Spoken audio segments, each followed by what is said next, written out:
Oh, welcome into the Russ Joy Show. I am Russ Joy. You figured that out because you're smart's also the name of the show. I somehow almost screwed up that intro. I think I might have actually had a flub. I have a really bad taste in my mouth, and it's not because Dave Dombrowski says that the Phillies don't need stars. It's not because Bryce Huff went on to he went and talked to the media and said that he wants to try a 4-point stance. It's not because the Giants seem to really think that this is their Super Bowl this weekend against Saquon Barkley. It's not because the Flyers got not exactly steamrolled last night against Seattle. It's not because Anthony Sanfilippo decided to put out fake news last night on Twitter. It's because my coffee this morning, can I tell you? I'll tell this later in the show because like last episode we got off the rails a little bit and some people got a little bit upset. They're like, "This is supposed to be a sports show. Why are we focused on what's going on in your life and almost dying in a plane crash? Like, why do we care?" I'll just say really quickly, my wife tried to do a nice thing. She was like, "You know what? I went and I got you this special pumpkin spiced oat milk creamer, Chobani. Here you go." And I looked at it and I'm like, "This is oat milk, not oat milk creamer." She's like, "No, it was definitely with all the other creamers." And I was like, "Yeah, but it's an end cap at Giant, wasn't it?" She's like, "Yeah, but it was with all the creamers." I'm like, "No, that's not creamer. That's oat milk." So we went back and forth a little bit. I let the day kind of settle in. This is a few days ago. I let it kind of settle in. I'm like, it's not nearly sweet enough. It's very thin. And I sent her a picture of what the creamer looks like. And this is decidedly not it. And I went and I took a sip of this and it is not good. And I'm very upset, but it's okay. It's just going to make me a little bit sour this morning, a little bit salty, a little bit, maybe I'm not going to feel as sweet today as we break down what's going on in Philadelphia sports. And there are many, many things going on in the Philly sports world. And I kind of went back and forth a little bit. Like, where do we start? Do we start with the most recent thing? Do we start with like what's been going on with the Flyers? Do we start with this not strange, but this quote from Bryce Huff that will play on the show? Do we go to Saquon Barkley versus the Giants? And I think we're going to kind of bounce around. I actually want to start, believe it or not, I want to start with the Phillies because it's probably going to be a while until we talk about the Phillies again. And I know that I've kind of, already thrown the dirt on their grave, but I want to go back to a couple of the things that Dave Dombrowski had to say earlier this week. And I think this actually happened was it on Tuesday? I think it was on Tuesday. It was like a few hours after I did my show in the morning. I then went and saw that, there is in fact something going on with the Phillies. And Dave Dombrowski had some interesting quotes.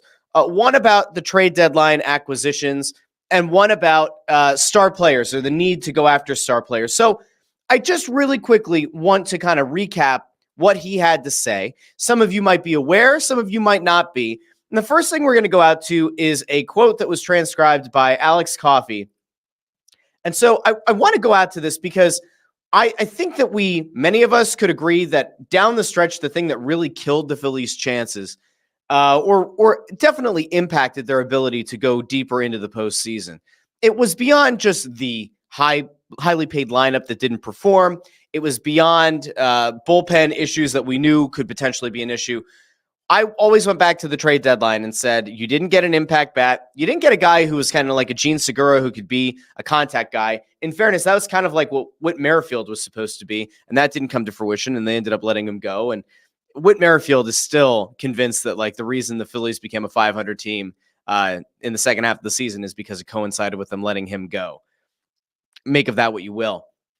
But I said at the time, like, you didn't go out and get a bat that's any different from the rest of the bats in this lineup.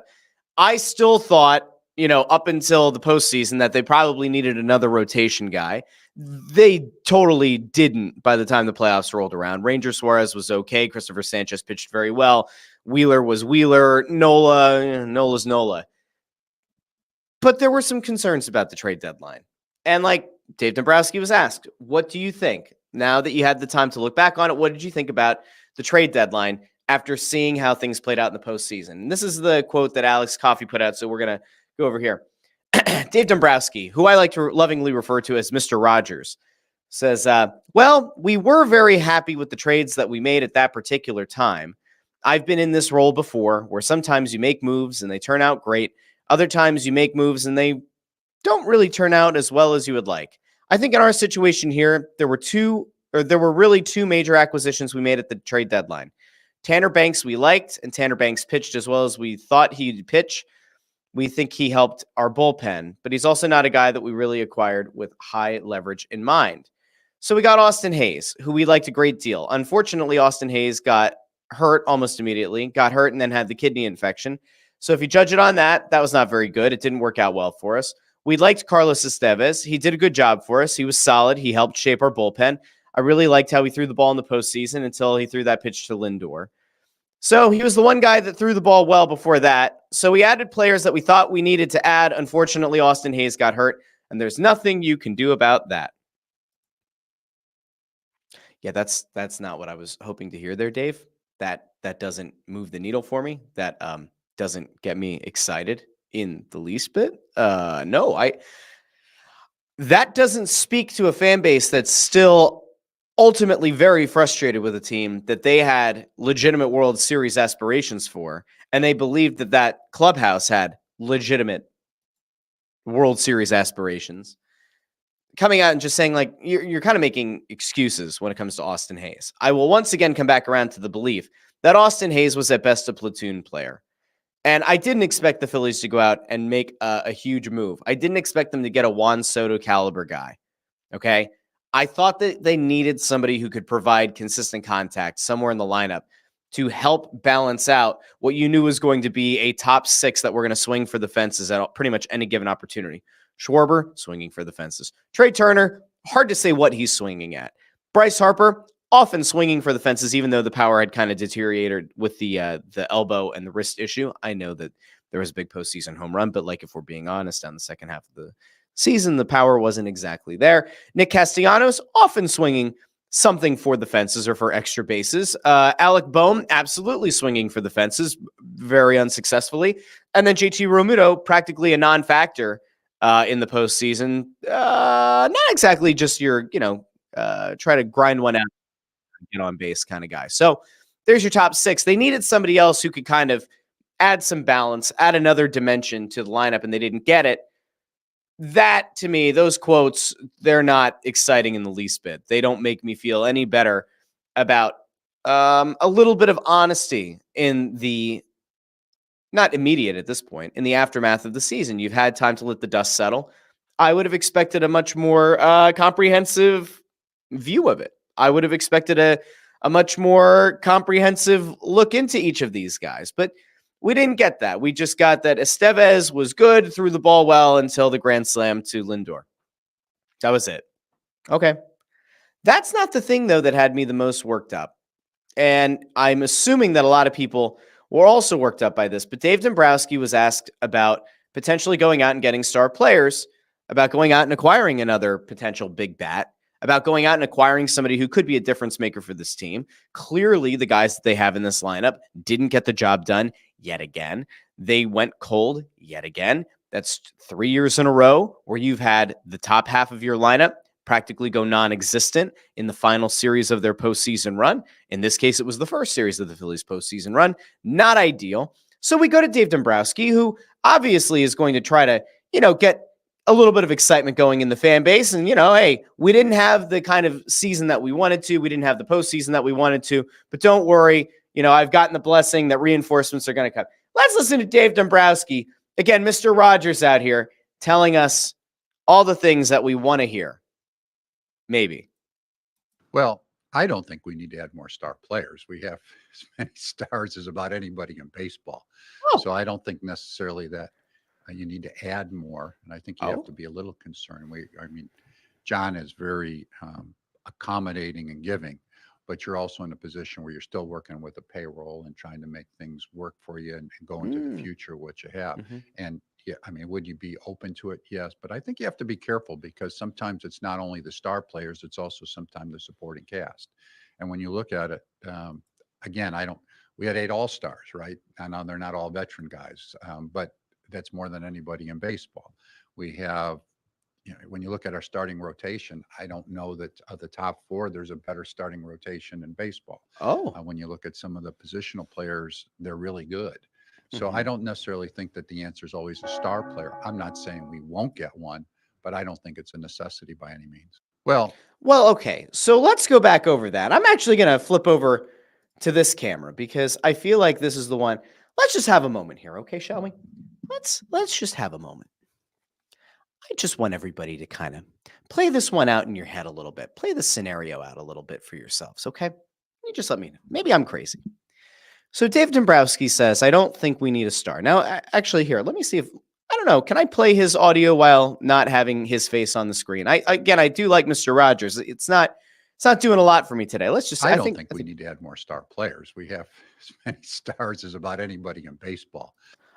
Okay. I don't think we need any star players. We have about as many as in baseball, as any other team in baseball. Okay. So you have a lot of star players. No need for more stars. Stars are unnecessary here. Okay, Dave, there's going to be a little bit of an inconsistency in some of the things that you're saying and some of your actions, but okay, we'll continue. So I don't think necessarily that you need to add more, and I think you have to be a little concerned. John is very accommodating and giving, but you're also in a position where you're still working with a payroll and. So John Middleton is willing to spend the money. He wants his effing trophy back. Okay, so we're still good there. Payroll, yes. Still a concern. Okay. Trying to make things work for you and go into the future, what you have. And yeah, would you be open to it? Yes. But I think you have to be careful because sometimes. Oh, you have to be careful now. So now the team that's gone out and acquired big money guys, a team that went out and chased down Bryce Harper, who acquired Nick Castellanos and Kyle Schwarber and JT Realmuto. Now is the time to exercise caution and patience. Okay. Interesting. We go back. Sometimes it's not only the star players, it's also sometimes the supporting cast. Oh, there it is. There it is. So, okay. Just to be clear, I see what we're doing here. So the star players, you have a lot of stars. You have as many stars as any other team in baseball. You don't need more stars. Sometimes it's the supporting cast. I got it. So who are we blaming now? We're blaming Bryson Stott. We're blaming Marsh. We're blaming Rojas, who they're apparently committed to for next year, and they're going to send to work on his hitting in the offseason. Those are the bottom three hitters in your lineup, right? Like those are the three beyond the top six that were in your lineup. So we're blaming Stott, Marsh, and Rojas. Apparently, that's where we're going. We made an excuse. We said that, Hayes got hurt, had a kidney infection. He still ended up making the postseason roster, still ended up getting at bats. Okay, fine. So it's everyone else. It's those three guys and it's the bench. That's who we're blaming now. Very interesting line of reasoning there by Dave. All right, now let's continue. Look at it. Again, we had 8 all-stars, right? I know they're not all veteran guys, but that's more than anybody in baseball. We have, when you look at our starting rotation, I don't know that of the top 4, there's a better starting rotation in baseball. We could probably agree on that. Some of the positional players, they're really good. So I don't necessarily. Okay, so now the argument begins to unravel a bit. Okay, we have to be honest. Everybody be honest here for a second. He says we have as many star players as any other team in the league. We had more all-stars than any team in Major League Baseball. We have really good position players. Sometimes it's the supporting cast. But we have good positional players. Who are the good positional players? Is it the top 6 in the lineup? Is it those guys? Are they the good positional players? You can't really count DH as a positional player. So, okay, that comes off. So you're down to 5 guys at the top of the lineup. Presumably, if he's going to blame the supporting cast, but say good positional players, we are not including Marsh and Rojas and Stott in any way. Okay, so who are we talking about, Dave? Who are you referring to? Is it just the all-stars? He mentions about the rotation, which I think is a very fair point. Yes, they had 4 fantastic starting pitchers for most of the season, or much of the season. There were some bumps in the road, but Wheeler and Nola and Suarez and Sanchez were fantastic. The 5th spot in the rotation was dog shit. Probably cost the team home field advantage to some extent. That was a problem. That was a massive oversight. That's something they never actually rectified. Okay. I want to just go back and make sure that we're being fair to Dave here as we wrap up his comments. I think that the answer is always a star player. I'm not saying we won't get one, but I don't think it's a necessity by any means. Now, that last part to me is a negotiating tactic because by all accounts, the Phillies are going to be interested in and potentially pursue Juan Soto this offseason. Makes sense. Former Nat, former teammate of Bryce Harper and Trey Turner. It's entirely possible that Soto could come in here and be a big impact bat. There's no doubt about it. Juan Soto is also a guy who will swing for the fences. Juan Soto is a guy who could potentially help your lineup in a meaningful way, but the assumption is if he comes here, that means you are going to be parting with one of those big bats. Which one, I don't know. Does it pave the way to move a Nick Castellanos? Does it pave the way for I don't exactly know what they can do because the outfield kind of is what it is at this point. Is Soto going to play center? No? Okay. So I don't know where he's going to fit. He seems to be the only guy that they're currently linked to right now. Here's the problem I have with Dave Dombrowski, okay? As I said before, the fifth starter was a significant issue all year. And while we can all kind of sit back and look at how the Phillies season ended, and I said a lot of complacency, a lack of killer instinct that we saw midsummer on, the inability to put away the Braves, the inability to put away the Mets, you saw that again in this series. They had a fight back in game 2 where they actually did look like the Phillies that we expected them to late in that game after the shadows had dissipated. But, man, that wasn't a very encouraging press conference. And here's the other thing. So Dombrowski says they have as many stars as any team in the league. They had more all-stars than anyone. He mentions the supporting cast, but also notes that, we had 4 of the best starters in baseball. So if you have all this talent, okay, if you have all of this talent and you don't think that you need to add another star player, but you have all this talent, but you underachieved, well, then you have to make a change, right? Does that mean you're parting with 1 or 2 of those potential star guys on your team who didn't come up in the clutch and actually perform for you? Does that fall on the coaching staff? Because one would have to imagine that if you're actively sitting there as the president of the team at the end of the season and you're saying, we are as good or better than any team in Major League Baseball, you would think that that means we believe in the talent. It must be the coach. It has to be the manager. It has to be the coaching staff. We're gonna clear it out and try to get a different voice in there and see how it goes, right? Right? Wrong. Because Dave Dombrowski in the same press conference confirmed that the entire coaching staff is coming back next year and that Rob Thompson's contract has been extended through the 2026 season. So please don't mind me if I ask very calmly, what the fuck are the Phillies doing? We're sitting here having this cognitive dissonant moment where we say the roster's great. The stars are great. The supporting cast let us down. And the coaching staff is fantastic. So what was it, Dave? What is the actual analysis of how the season went? Can somebody explain it to me? Because he sounds like a guy who's ready to run it back again.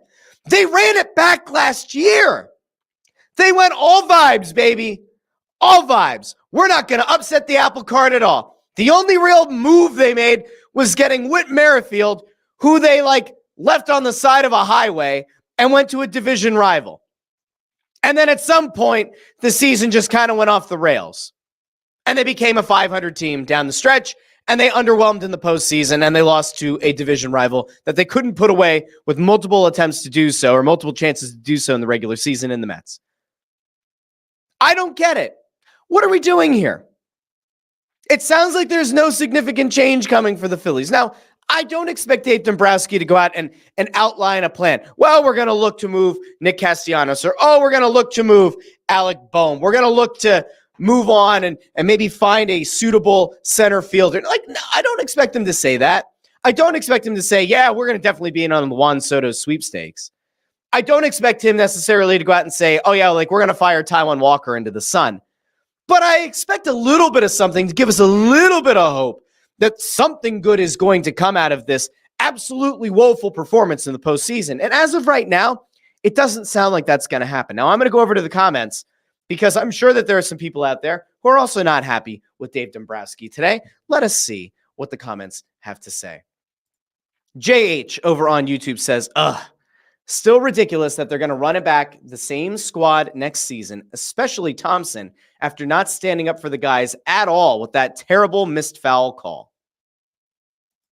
JH also asks, am I interpreting this correctly, that he's blaming the Phillies' collapse on Hayes? I don't see him blaming Hayes necessarily. I think he's just saying that it was bad luck with Hayes. But it does sound like he's saying this is on Stott and on Marsh and on Rojas and on any of the guys who aren't the big money dudes on this team, that they didn't perform. And in fairness, Stott and Marsh both regressed this year. That's fair. In the regular season, they regressed. In the postseason, not exactly giving you big moment after big moment. But again, when the bottom three of the lineup are being relied on to like somehow make something happen, when you have six dudes who are at the top of the lineup who are either making massive money, with the exception of Bohm, or like had been a first-time All-Star, represented your team in the home run derby in Bohm, you would think that those guys would be able to perform. GT Realmuto didn't exist in the postseason. That's a concern. The best catcher in baseball puked all over himself in the playoffs. I digress. You can't move on from him. You have nothing within the organization to replace him with. I don't see a better free agent option out there. You're going to run it back with him. Okay. Dersh over on YouTube says, damn, he really blamed the bench players. That sure is how I read that. You put the two comments together. The trade deadline comment, what we just listened to about star players, it sure as shit sounds to me like he's saying it was all of the other guys who were supposed to help contribute along the margins that didn't get it done. That's bold. That's really, really bold. JH also says, so much restraint. I don't know if I would be able to do it. I'm trying. We're going to go over here. Amy Samansky. Hello, Amy. Thank you for checking in. Says, late to the show today, but expecting something from your coffee and getting something else is a bummer. I appreciate that, Amy. Amy's here. She paid attention early in the show. This oat milk, not oat milk creamer in the coffee. It's not what I wanted. And it's not getting better. I think I'd have to like dump the rest of the entire container in there. And I don't want to just add sugar, but I might have to. It's not great. It's not great. You know what else isn't great? I'll tell you what else isn't great. Bryce Huff. Bryce Huff's not great. He's not great. Not at all. I want to talk about the Eagles here for a second. And then we're going to talk about the Flyers. We'll finish off with the Flyers because there are a lot of interesting things that have been happening this week with the Flyers. A lot of positivity. And I also have to call Anthony. You know what? No, I am going to take a moment here because I saw this. Chris Freed asked, what happened to posting the predictions before the Flyers game last night? It's a very good question that Chris Freed brings up. Because for those of you who don't know, over on the Snow the Goalie account, we have a little thing that we like to do with the viewers and listeners of the show and with the Press Row show and all that. And one of the things that we do is we put out a thing where we say, get your predictions in.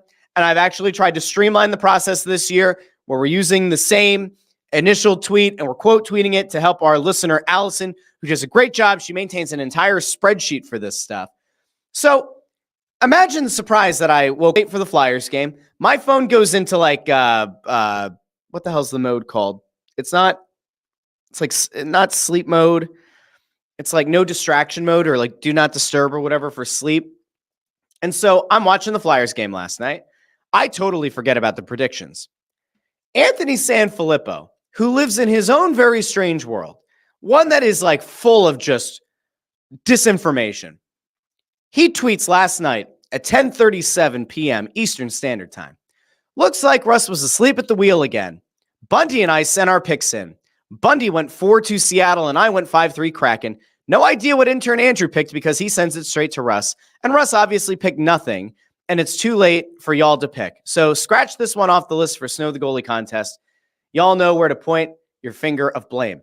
I don't know when Anthony started saying y'all. He's not a cowboy. He's not a southerner. He's not a farmer. He's a dude who lives in Delco. I'm offended by this.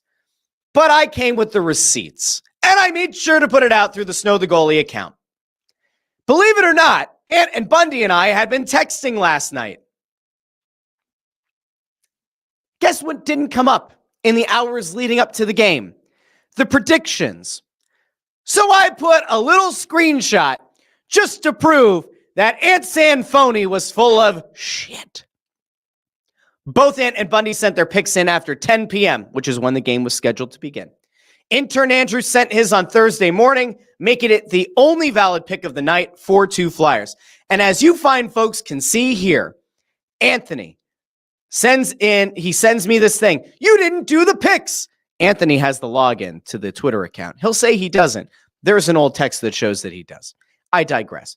Anthony doesn't send his pick in, and Bundy doesn't send his pick in until 10:03 p.m. after the slated time for the game to begin. Your Honor, I have now presented both exhibits that matter. And I'll also point out that intern Andrew, that sweet baby boy, he did send his prediction in at like 9:32 a.m. on Thursday. So if the Flyers had won, he would have gotten a point. If he had gotten the score right, he'd have gotten 2. But those other 2 guys, now I saw Bundy didn't try to bury me there publicly from what I can tell. But Anthony did. He did, but I came with the receipts.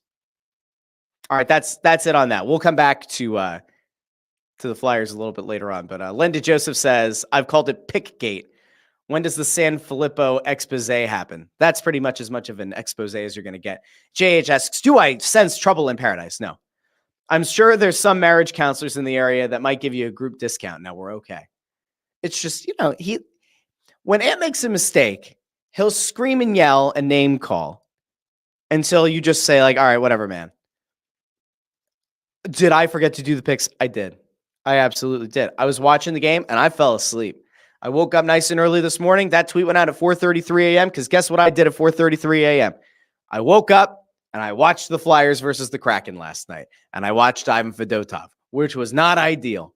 It was not a great performance. We're going to get to the Flyers later on in the show.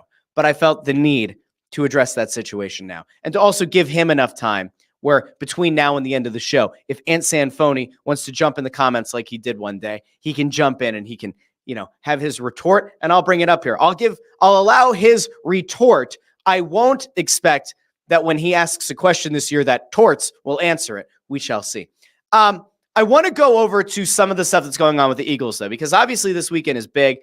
It's Eagles versus Giants, and it's at MetLife, and the Eagles game is going to be an especially important one because this happens to be the first game that Saquon Barkley will take the field against his former team, and he'll do it at MetLife Stadium, at the place where his former team, the team that he spent his entire NFL career with, decided he wasn't worth the money. They've apparently since complained that they think the Eagles tampered and that his contract was worked out prior to teams being able to negotiate with players and their agents and all this shit, okay? There's a lot of stuff going on. But Barkley is going to go up against his former team. Now, I want to start there because there is something to be said for the kind of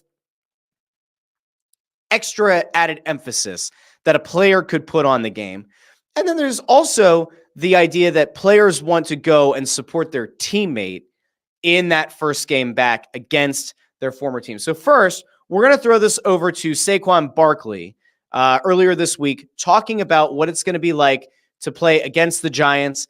And more importantly, if he thinks there's anything that he has to prove against the team that decided he wasn't worth the money. So we're going to go over here to Saquon Barkley now. Let's hear from the man himself about this matchup against the Giants. Do you have a feeling of prove it to the Giants? No. Yeah. I do know my mindset on that. I don't have to prove anything to them. I'm thankful for the opportunity for this organization, from Jeffrey to Howie to everybody, getting me here. So that's the people I got to prove it to and my teammates.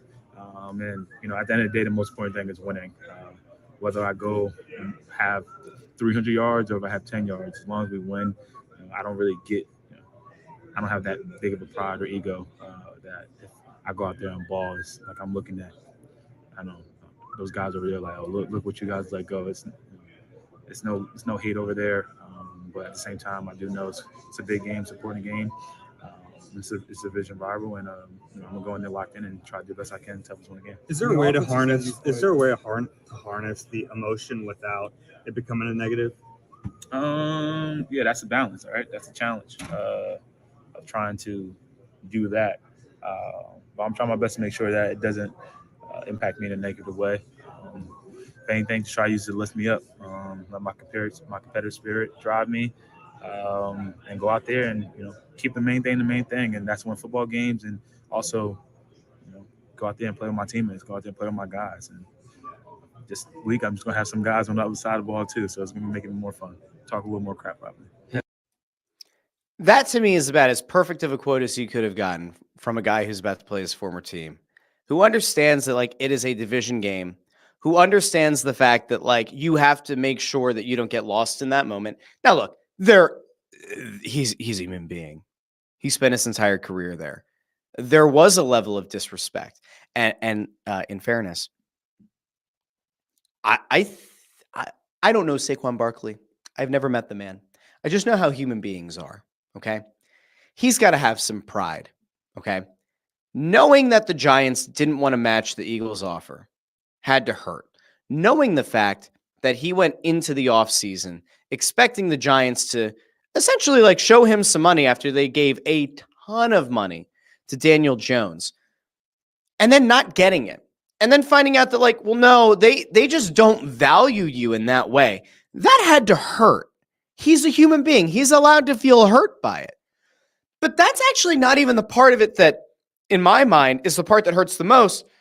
I have to imagine that if you're Saquon Barkley, when that off-season Hard Knocks show came out and you heard the way that the front office talked about Barkley and they talked about the emphasis on that position and they talked about how they had to like do a better job of protecting Daniel Jones and that they couldn't invest that kind of money in a running back who's on the wrong side of his career and all that shit. That had to hurt. Now, I have to think that there's a little bit that you feel a little bit better when the owner, Mara, came out and, he like said to the front office, said to the GM that like, I'd really hate to lose him. Maybe that softens the blow a little bit that, all right, ownership didn't feel this way. That really was just this front office. But like, he's a human being. If you get let go from a job, in theory, you have an idea of like why. But then imagine hearing the reason that you lost that job because there was like a recording of the people talking about letting you go behind the scenes. You would probably feel hurt all over again. You would probably feel an even more like vitriolic response to it. You would feel kind of in some way kind of crushed, especially if it's a place that you liked being, especially if it's a place that was like your first job and one that you've kind of grown into and that you view yourself as being a really significant part of. If those people let you go and didn't give you much of a reason, and then you heard this recording and you heard the way they talked about you and they marginalized you and they minimalized your contributions to the team and to the organization, you probably feel pretty bad about it. You probably feel pretty pissed off. Now, the last part there, I think, is the really important thing, which is him saying there's a certain kind of balance that you need to have because you can't let yourself get totally lost in the moment. You can't let your emotions get the better of you where you don't perform to the level that you need to in order to give your team the best chance of success this weekend. It's a really hard spot for Barkley to be in. The good news is that he's got teammates who are going to pick him up. He has teammates who are going to actively do whatever they can to make the Giants pay, in a sense, to make the Giants understand what a mistake it was to let Saquon Barkley go. And there's one guy that you just knew was going to have a good quote about Saquon Barkley going back and playing against the Giants, and it was A.J. Brown. We're going to throw this over to A.J. Brown, who had this to say about Saquon Barkley facing his former team this weekend. I think he's handling it the best way he can. Of course, I think the beast will probably be let out on Sunday, but he's doing a great job keeping it one day at a time, and he's just doing what he regularly does. And I just coming to work, doing the little things, and so I think you just break it down to making the most of each and every opportunity, and just focus on the little details, your keys, and try not to make the big play, just make the routine play, and everything else will take over itself. He's a great athlete. I'm sure he's gonna make plays. So there you go. He's going to let the beast out. I think he's going to let the beast out. I like it. We could have made shirts with that. Turnaround time wouldn't have been fast enough. But I think he's going to let the beast out. Now, AJ Brown knows what it's like to go and have to play his former team. We will see exactly how Barkley ends up performing. Listen, here's the problem though, right? If this were a good or competent coaching staff, mostly the head coach, if I could believe in the head coach of this team, I would say, all right, you're scripting the first 15 plays of the game. Chances are a good coach is going to say, we're going to feed Saquon Barkley the ball. We're going to let him get the jitters out early in the first quarter. If there are any extra nerves, if there are any actual concerns or worries about how he's going to perform against his former team, the thing that you do is get him involved in the game early and often so that later on in the game, when his number is called upon and he can go out and make a big play and he can break open a big play, he'll do it. But I don't trust this coaching staff. Really, I don't trust Nick Sirianni.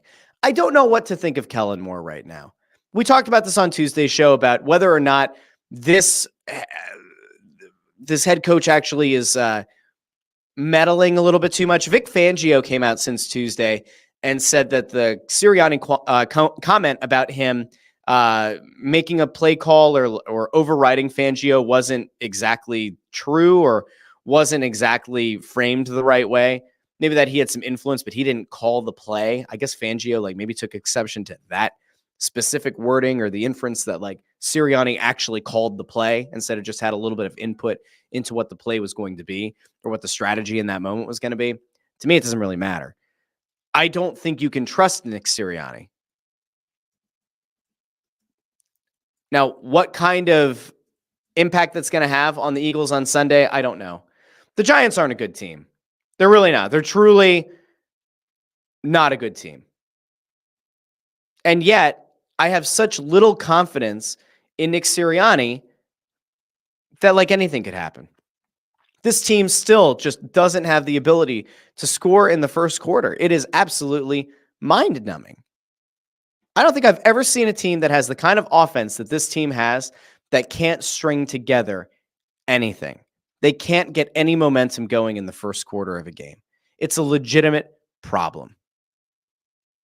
I digress. We're going to go out to the comments here really quick, and then we're going to move on to some other stuff in the show today. Let's go over to the comments. Lenda Joseph says, Giants fans will have to wait to boo him since he won't get the ball until the second quarter. Lenda Joseph gets it. He totally understands. That is a problem. It's a problem that we all kind of make the joke and we all know what's wrong, but it seems like the head coach himself just can't seem to get out of his own way. That's a problem. That's a legitimate issue. When all of the people who pay to watch the team are able to sit back and say, you know what? This is a legitimate issue. You would think that maybe Nick Sirianni would have to look in the mirror and say, I have to be able to do better than this. But I'm actually going to throw this over really quick. After we're going to go here one more time. Dersh says you'll see some fire out of him when he hears the boos and the insults. The environment will have an impact on the moment. I'm actually interested to see how Giants fans react. I don't think that all Giants fans are going to go after Barkley. I don't think it's going to be a truly contentious thing. I think that the Hard Knocks series ends up taking a lot of the sting out of Barkley leaving New York. Because I think that what it showed is that the Giants ultimately chose not to bring Barkley back. So for a lot of those fans who initially burned the Barkley jerseys and had a lot of awful things to say about the guy and how he was a turncoat, how he wasn't loyal, how dare he go to a division rival, I think that you probably, if you're a Giants fan, feel a little bit differently now, especially after seeing how that played out behind the scenes. Now, I fully expect that New York fans are still going to boo him. I don't expect them to, have a moment where they really cheer and revere him. I think it'd be a nice moment in New York if they cheered for Barkley during warm-ups or during the intros and then booed the hell out of him when he makes a big play. But in fairness, I wouldn't expect Philly fans to do that either. So, yeah. Now, I want to go to this really quick because this popped up a couple days ago And this is kind of where I want to cap off this part of the show on the Eagles. But Dan Orlovsky and the rest of the Get Up crew talking about the Eagles' inability to get off to a strong start and whether it falls on the quarterback or the coach. This is the least prepared football team in the NFL. The least prepared. They've had 5 opening drives this season. They got 22 yards. So you mean to tell me an offense that has Jalen Hurts and A.J. Brown and Devontae Smith and Dallas Goedert and one of the best offensive line in football and Saquon Barkley, they got 22 yards. You guys know this, in my opinion at least. In the NFL, how you finish games is really about players. How you start games is really about coaching. You're scheming it up. You're scheming it up. The first 15 plays are scripted on how you're going to be able to have success versus the defense. They're the only team who hasn't scored the first quarter point. As a defender, 23-0. that's our biggest fear within the game, the first 15, because we know we're going to get schemed up and it's going to be something we haven't seen. And so you're sitting there as a football team or as an organization and you see all the talent on offense. How can we not build a lead? How do we start every game slow? So that to me was about as damning of a moment on national TV. Like, this is after we got past everything that happened with Sirianni being called a clown and all of the issues around Sirianni taking a lot of the spotlight for all the wrong reasons. This to me was the big moment that it's like, I don't think Sirianni's coaching for his job because I don't think this organization has the balls to let him go. And I think that they will view it as giving up on the season if they let him go. But if you go up to New York and you get shut out in the first quarter and you end up losing this game, I'm sorry. Like, at some point, someone's head has to roll. And I don't think it'll be Sirianni's, and I don't think that they're going to make a coaching change. But man, the preparation is the thing that kills you. And like Orlovsky and company there, they all kind of gave you the exact reason that this is such an egregious underperformance by the Eagles, that it goes beyond not being able to score points in the first. It's that, like, if you're installing a good offensive game plan, you should be able to put up some points. Like, you should be able to exploit a weakness that you've seen on film in the defense. You should be able to scheme this thing up to give them a look, like they said at the very end there, that like the defense hasn't seen before. And it's still early enough in the season that you should be able to make things happen on the offensive side of the ball. So to me, it always comes back to this real disconnect between Hurts and Sirianni. And I come back to, is there a disconnect between Sirianni and Kellen Moore? Who is calling the plays? Who is installing the offense? If it is, in fact, the Nick Sirianni offense with Kellen Moore calling the plays, you have effectively hamstrung, you've handcuffed your offensive coordinator to a shitty scheme that didn't work last year. Somebody make it make sense. That's it. Now, there's one other Eagles point that I wanted to get to today, because I oddly found myself agreeing with somebody that I don't typically agree with. I listened to Bryce Huff. I know this is crazy. I know that, in this economy, you're going to listen to Bryce Huff. I did. Bryce Huff was asked about his lack of productivity, what he attributes it to, and whether or not there's a way for him to kind of pull the nose up on it and get himself into a position to be a contributing member of the team this season. And so we're going to give the shout here. WIP is the one that posted the audio. I don't know who was responsible for recording it, but this is Bryce Huff talking about his lack of success so far this season and what he can do, what he would like to try to do in order to turn things around in his first season as a Philadelphia Eagle. Let's go to Bryce Huff. A lot of talk recently about the difference between lining up with like standing up versus having, both hands in the ground. Mm-hmm. When you have both hands in the ground, you're really explosive off the ball. Yeah. I was curious for you, just what is the difference in lining up? What are the advantages of one versus the other? I think it's just comfortability, like knowing my body. I rushed that way for as long as I can remember.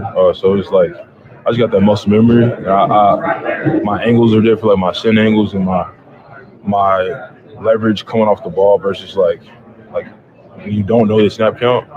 From a 2-point sense, you kind of have to lean into it versus in a 4-point sense, you always have that tension on your hands. So like when you lift your hands off the ground, you're moving forward.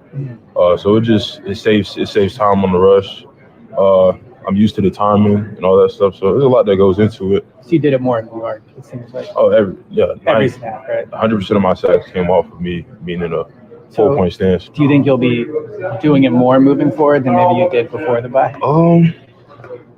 I mean, I want to, but like I said, it depends on the scheme and what my coaches see fit for that specific play or week. And then whenever I do get those opportunities, like I said, I'm gonna just capitalize on them. But they haven't said if I will or not. But I just know, like, I talk to my coach and he's just like, yeah, like whenever the scheme allows, like hop in the 4-point. So that to me is the most honest response from a player that I've heard in a while. And I also appreciate the fact that he went a little bit in depth. I think that sounded like Elliot Shore Parks. So I'm going to assume he's the one who got the audio there, got the quote. I've had moments on this show where I've pointed out that Bryce Huff has been a zero, because he has been. I can understand, after listening to that, why there's frustration on his part and why he maybe feels like he hasn't been put in position to be successful.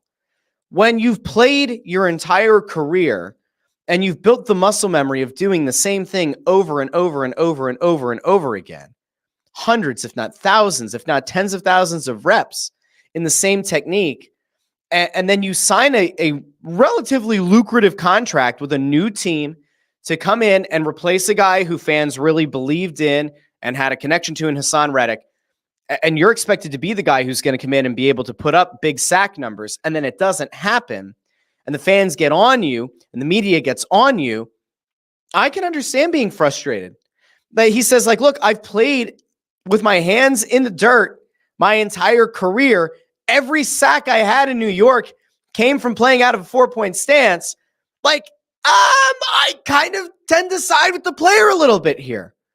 Yeah, and we have seen this before. I kind of jokingly made reference a few weeks ago about, like, when the Eagles went out and got DeMarco Murray, and then Chip Kelly put him in an offense that made no sense.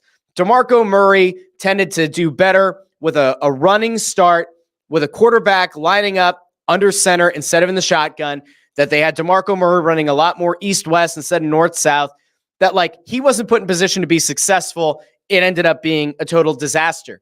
Last year, with Sean Desai and with Matt Patricia, we saw Hassan Reddick lining up outside, like kind of lining up at linebacker, dropping in coverage a lot of times. And we said, that's not where he's going to be most successful.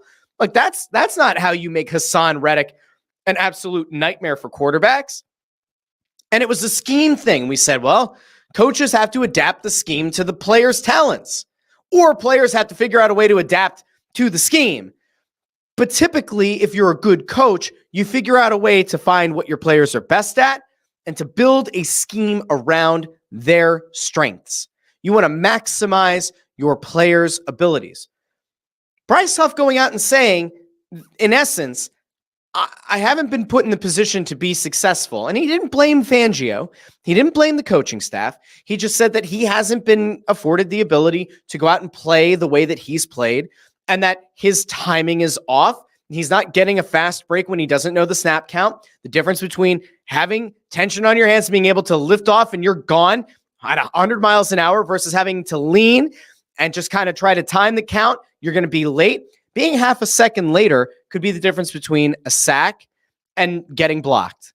It could be the difference between getting leverage on an offensive lineman or a tight end that's trying to chip you and actually being able to get around them and pressure the quarterback, or make a play on a running back in the backfield. I actually, for once, I feel like we got a good answer out of a player who gave you the exact reasoning and rationale behind why he hasn't been successful. And I would then throw this to Vic Fangio. All right, man. You are this highly experienced, highly respected coach, highly respected defensive coordinator.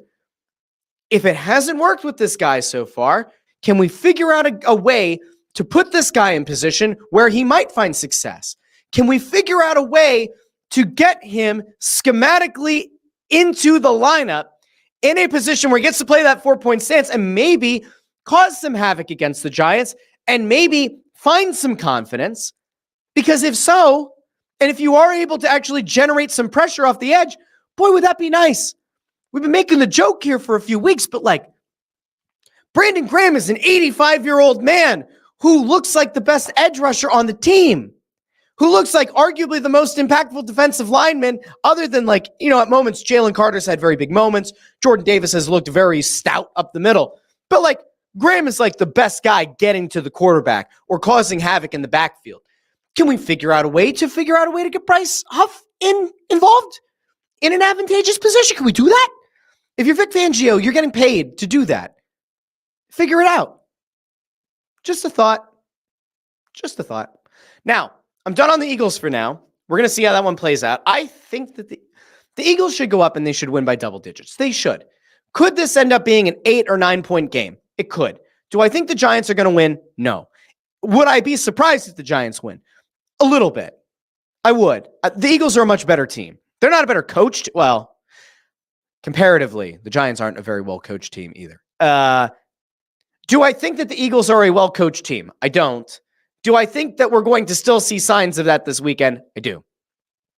I still expect the Eagles to win. Win by 10 points. 10-point win? 10-point win. That sounds fine. And if you don't win by 10, you got a problem. If you can't pick up a double-digit win over the Giants, we got an issue. Then it is sound the alarm bells. And if they lose, oh boy. Now, I want to get to one other thing here before we head out. And that, of course, is your team, your town, your Philadelphia Flyers, who are going to be playing at home for the first time this season on Saturday night. And that's going to be a big night. And if you haven't done so before, if you're going down to the Flyers game and you're looking to have a little bit of fun, you go to section 121. There's 2 glass doors and there's a couple of somewhat private elevators. You tell them you're going to go up to the sports book up at the balcony level. And when you do and you get off the elevator, you're going to walk around the corner. You're going to see the organist, and then you're going to see me and Ant and Bundy doing the Press Row show for pregame, intermission, and postgame. If you have not found that show yet, it's over on the Snow the Goalie YouTube channel. We usually put the postgame out in the podcast feed as well. It streams on X. It streams on Facebook. But the Press Row show is where you go for pregame, intermission, and postgame. We usually bring another writer or someone on to assess the matchup on pregame while Bundy's doing the first half of pregame on the radio. Then he joins us for the last few minutes. We do the intermissions with the 3 of us. And then postgame, Ant goes down with intern Andrew. Sometimes we get a player interview. And sometimes Ant just gets embarrassed by torts. What will happen on Saturday? I have no idea. But if you want to come and have a little bit of fun in the balcony level on Saturday night, by all means, you can come find us. Now, there are a few things have happened since Tuesday's show. Matvei Michkov had a 2-goal performance in the 3rd game of the season.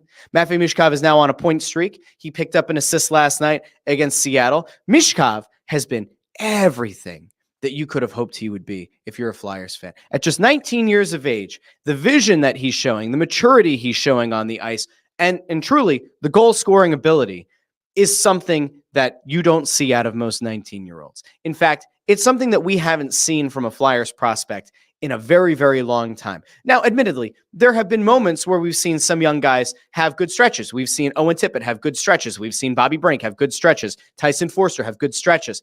Michkov is just a totally different beast. He's at a totally different level.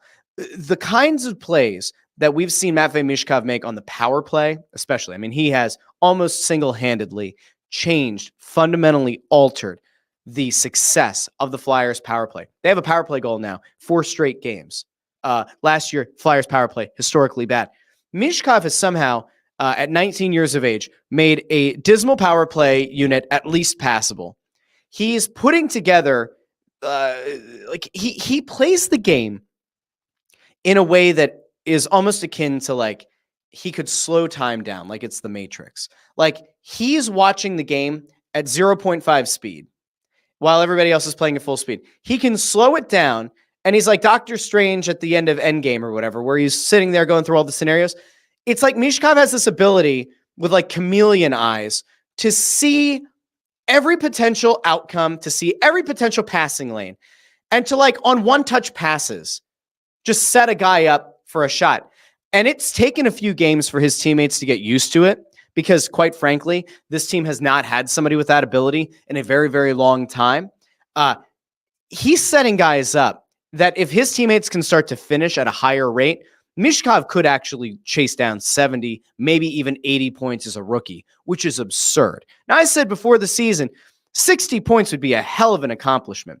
The odds makers seem to believe that Michkov was going to score somewhere between 20 and 25 goals. That was a pretty safe bet. I don't see him going over 25. He could, just based on the power play time he's getting and based on his performance a couple games ago, where like you see him in the crease fighting for a dirty goal and then slamming his stick on the ice, demanding the puck, getting it, and immediately firing it off and scoring. Like, there is a goal scorer in Matvei Michkov. There is an elite passer in Matvei Michkov. There is an elite playmaker in Matvei Michkov. He has been everything that you could have hoped he would be. Now, does he make a couple of decisions that put you in not great positions? Yes. There have been moments where you're kind of left scratching your head a little bit and you go, all right, he's 19. There are some people now who are saying he's not the world's best skater. He's not the world's fastest skater. That's fine. I don't care. He can learn to skate. Tyson Forster's whole thing was that he couldn't skate. He's still not a great skater. He's gotten better. What Michkov is doing right now is something that we haven't seen out of a young Flyers prospect since probably Claude Giroux. Probably. He came in here with expectations that were like Lindros level. Like, people were already anointing Michkov as the savior of the Flyers. We're not there yet, but we're certainly at a point where you say, all right, this guy looks like he's not going to be a bust. This guy looks like he has legitimate star potential. And as of right now, he's very much living up to that star potential. But there's another guy who's also like played pretty damn well to this point, makes a lot of young guy mistakes, but it's 18-year-old Jet Lachenko, who also looks like, to some extent, he belongs at this level. Now, I don't think the front office is going to be too keen on burning a year of his ELC to have him try to figure it out at the NHL level this year. But we talked about this on Snow the Goalie earlier this week.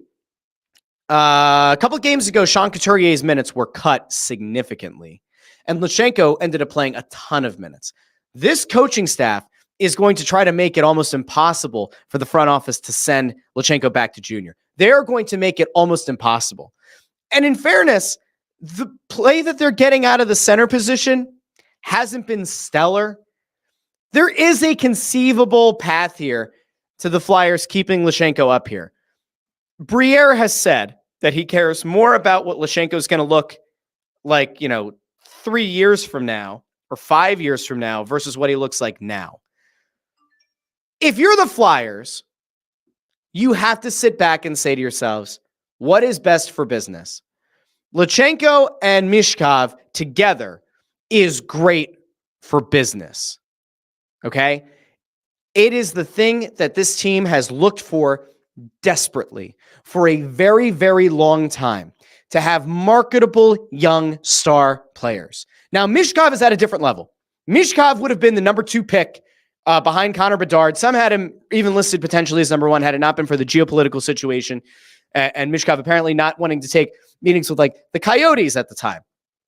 But like he was also being looked at as somebody who could live up to being a star and like actually having that kind of ceiling, right? What'll be interesting, what I'm interested to see, and we'll see if it happens or not, is what does Lachenko end up looking like? Because at this point, Lachenko looks like a guy who's strong enough, a guy who plays at an unbelievable pace. Like, he lives up to the name Jet.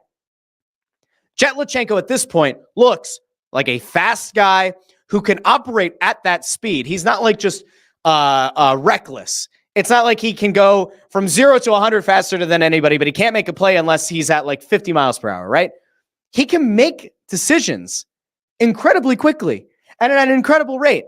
There's part of me that just wants to say like, hey, I get it. You don't want to burn the year on the ELC, but hot damn, man, if the kid looks like he can compete at this level and Tortorella really believes in him that much, which it seems like he does, there is part of me that says this is the best place for him to develop. I get that, like, if he goes to junior, he's going to dominate. And maybe for his confidence, it's a good thing. And maybe for the Flyers as an organization, it's good to not burn that year of the ELC. Man, there is a part of me. There really is. There's a small part of me now that's like, it would almost be a disappointment. It would almost be a bummer to watch him get sent back down. Now, I want to really quickly throw to something that the brain trust of the Flyers had to say about Michkov and why it's probably working. Now, this interview was from just before the final preseason game when they were talking about Michkov, and they were talking about like how he was able to already get himself integrated with the team and how there's no ego. And I think that'll kind of give you a little bit more context on why things have been so successful for him to start. Let's go over to this clip from Snow the Goalie. Your era, what should the fan excitement be? Should be excitement, Yeah. but controlled excitement. First of all, we've been blown away by his competitiveness, how much he tries so hard to integrate himself within the locker room. He's gone way above what we expected him to be doing with his teammates. Work ethic is extremely impressive. Right. Finishes every drill in practice, took no shortcuts. Sometimes a player comes in that's already been declared to be great, and there's things about them, you see certain flaws that you go, okay, there's something there. But in practice, he does everything he's supposed to do and more. To get through a John Tortorella training camp, you're being asked to do a lot. Mhm. And there hasn't been a time that Torts blinked an eye at his effort in practice, it's remarkable. It Shown really no is. entitlement at all. Yeah, zero. For a kid who's been in the spotlight since he was how old? Right. We're trying to build a culture that accepts nothing but excellence. It starts from a team framework, right? So the way we decided to portray that in billboards and other ways was that he was part of the team. He stood behind the captain and the two assistant captains. That wouldn't have worked if he showed up and tried to cut corners or didn't accept being one of the younger guys on the team. The excitement in this town.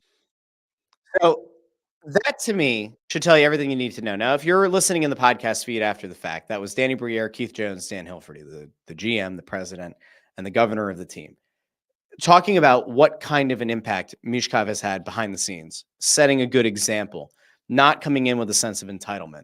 And you heard Keith Jones there kind of allude to sometimes a player comes in with a little bit of entitlement and comes in with a bad attitude or thinking that everything's fine.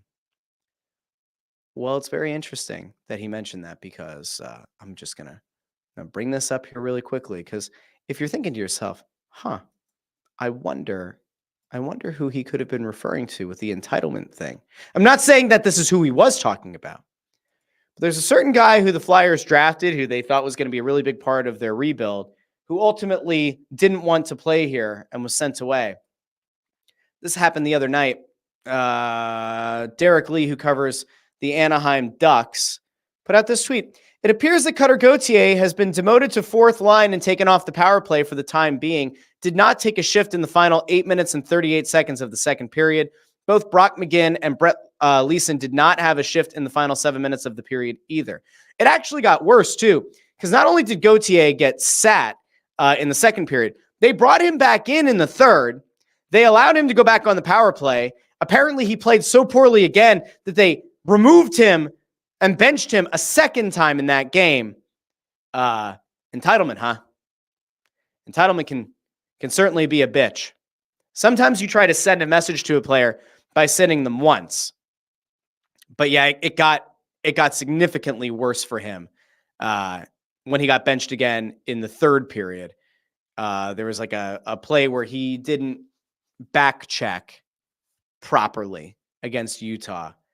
And so he was out. They removed him from the game. Now, there was another interesting thing, too. The coach, Greg Cronin, said about him being benched. He was struggling a bit. A 20-year-old kid. It's his fourth game in the league. As a coach, you're trying to change a little bit of chemistry. Shoot, I thought I had it pulled up here. Let's throw this on here for everybody. Oh, I can't do it. That's weird. Oh, there we go. Hold on. It's this one. There we go. Great for the show. Great for the pod. There we go.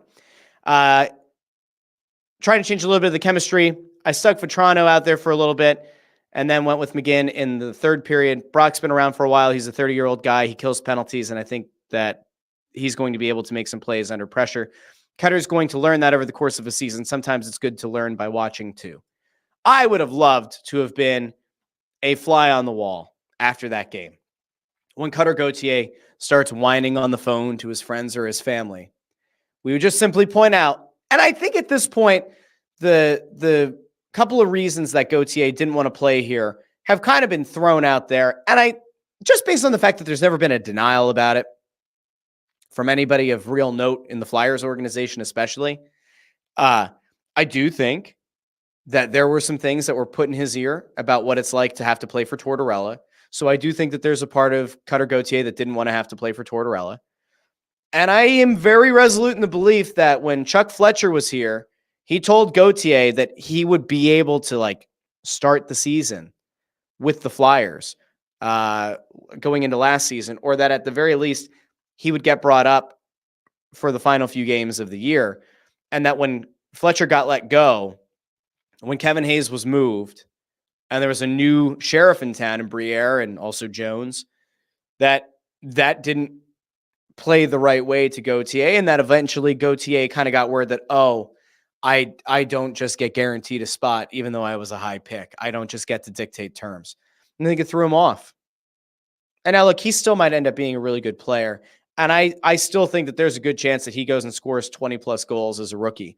I think Gauthier is a good player. I don't think he's going to be a bust. I think that there's still that unfortunate scenario that could play out where if you're the Flyers, you look back on it and you say, man, I wish we had been able to figure out a way to keep things on the up and up with him, because you think about, imagine what it would look like to have a line of like Gauthier, Lachenko, and Michkov playing together now. You don't have that.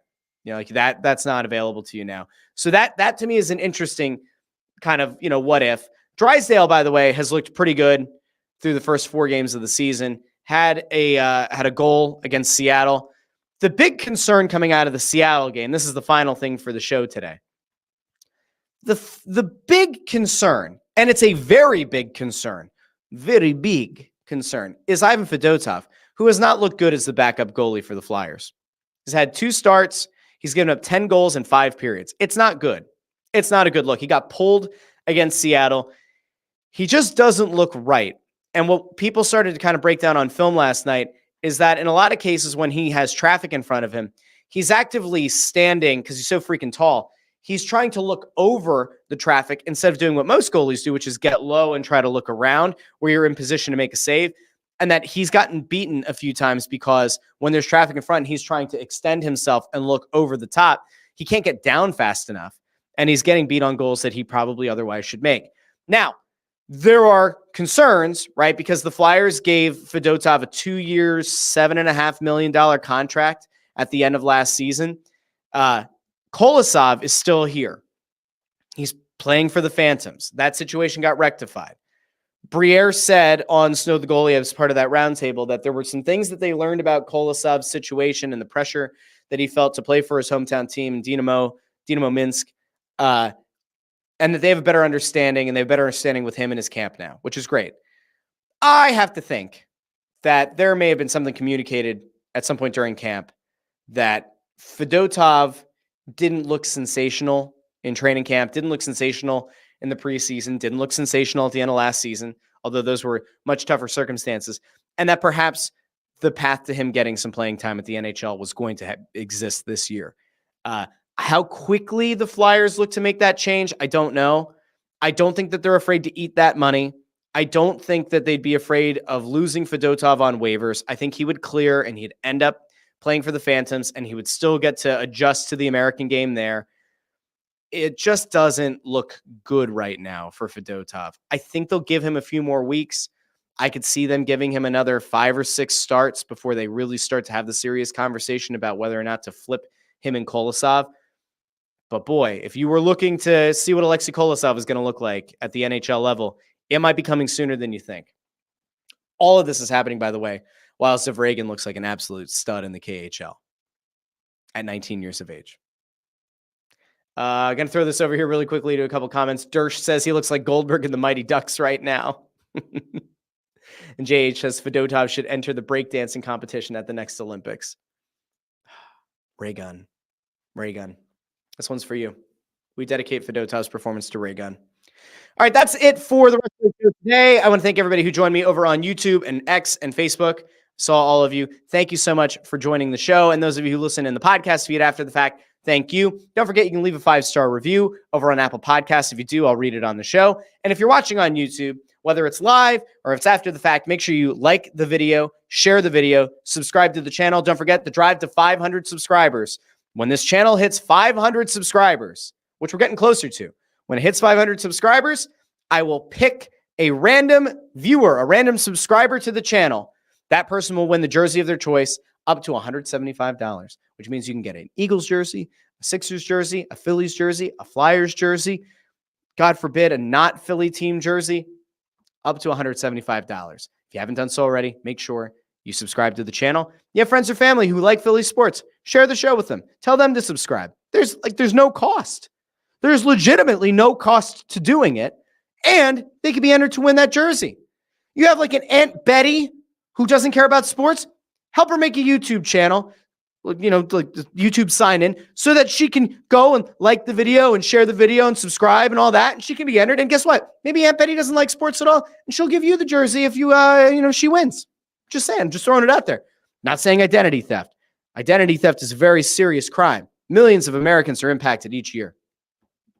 We'll see how this weekend goes. Again, Flyers, home opener, Saturday night at 7 o'clock. Come find us up on the balcony level outside of the Snow the Goalie Sportsbook by the Oregon, section 121, glass doors, go all the way up to the balcony. Find us for the Press Row Show. And then Sunday, Saquon Barkley takes on his former team in the New York Giants. We will see how all of this shakes out. I'll be back next week. Keep an eye out. I might be doing the show on Monday instead of Tuesday. I had a random work meeting that I've been added to. That's like a recurring series. Not a bad thing. I got added to a thing that I think is around this time, which could cause a certain conflict. So I might do this show on Monday, which would be nice because then we get to have an immediate reaction to the Eagles game. So keep an eye out. I'll put it out on social. I'll probably set up the studio ahead of time. So if you're reliant when you ring the bell to get notified when the show goes live on YouTube, you'll have a heads up. So it might be Monday. It might be Tuesday at a different time. But until then, I'm Russ Joy. This has been the Russ Joy Show. Thank you all so very much for watching, maybe even listening in the podcast feed. And I will talk to all of you next week. Have a great weekend, everybody.